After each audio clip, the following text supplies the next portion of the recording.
Right now, things are calm and cloudy here in Washington, but expect significant changes later on this afternoon. We have team coverage to help you and your family get ready.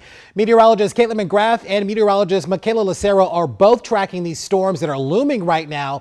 We'll start with Caitlin McGrath to get us up to speed on what we can expect in just the next few hours. Caitlin?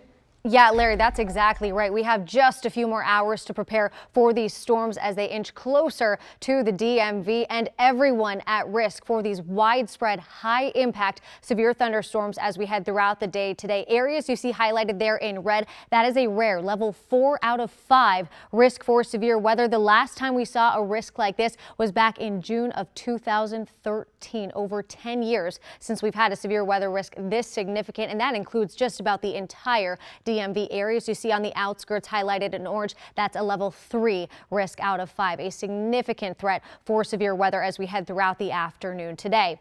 So here's a wide look at radar. We're watching the storms right now developing through parts of the Ohio River Valley, moving into West Virginia. Already a number of severe thunderstorm warnings issued, and that's exactly what we can expect as we head throughout the afternoon today. So we're going to take you hour by hour through Futurecast to help you plan your day, because this will be a widespread event. This is not a hit or miss scattered storm. Everyone needs to prepare for significant severe weather as we head throughout the afternoon. Here we are right around 2 o'clock. I think Futurecast a little light, in fact, on how much storm activity we'll see at this time. I do think it will be very scattered in nature, and I do expect it to be off to our north and west, but I wouldn't be surprised if we start seeing a few stronger to severe thunderstorms early this afternoon. But notice what happens as we fast forward the clock. This is 4 o'clock this afternoon. That strong line of storms really starting to take shape. It will continue to march off to the east as we head throughout the evening. By 6 o'clock, approaching the metro DC area. Our biggest concern is going to be widespread damaging wind, gusting 60 to 70 miles per hour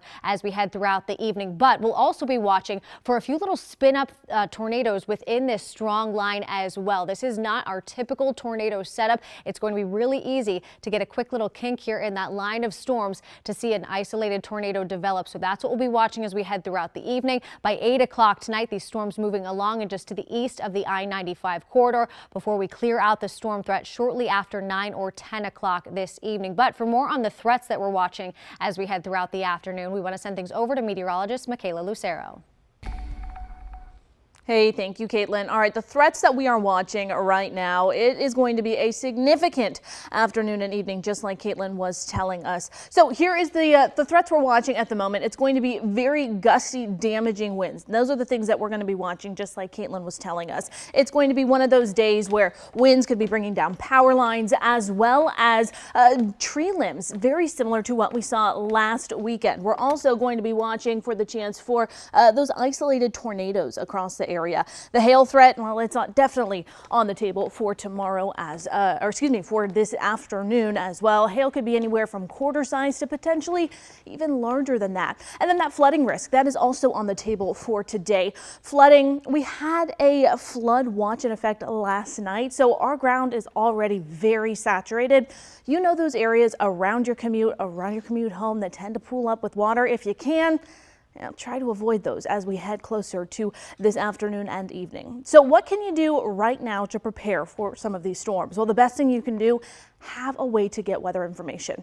Of course, we always recommend our WUSA 9 app. When you download it, we're going to give you an option to turn on location and notification services. You're going to want to allow both of those, because if there is a storm in your area, we'll send you an alert to let you know. You also need to have a plan, know where you're going to go, and make sure your kids know where to go as well. If we do get a tornado today, the best place to go is to your basement or to a windowless interior room. Larry. Michaela, thank you so much. So hopefully you'll be home when all of these storms begin to roll into town. Some of you may still be out and about or even on the roads. Katie Kairos is in Eco 9 with some advice for staying safe. Well, we are out on the Beltway, and while conditions are clear now, we are tracking those significant storm chances for later in the day. And keep in mind, if there is lightning in the area, your car can be a conduit for that electricity, and it can be struck by lightning. So you want to watch out for anything of the metal framework of the car. Don't lean on the door, don't touch the steering wheel, just keep your hands in your lap until that lightning has moved further away. And as we track those significant storm chances for later today, if you're on the road in a storm and visibility is low, pull safely onto the shoulder and put your flashers on. Do not park under a bridge or overpass, and avoid flooded roadways when driving. If lightning does develop during a storm and you're outside, seek shelter. Lightning killed 3 people near a tree across from the White House last year and seriously injured another. If you can't get inside, never shelter under an isolated tree. The CDC says you should reduce your chances of being struck by moving off of elevated areas like hills or peaks, and stay away from bodies of water. Stay away from objects that conduct electricity, like barbed wire fence or power lines. And if you have no shelter to go to, crouch on the ground with your head tucked and hands over your ears.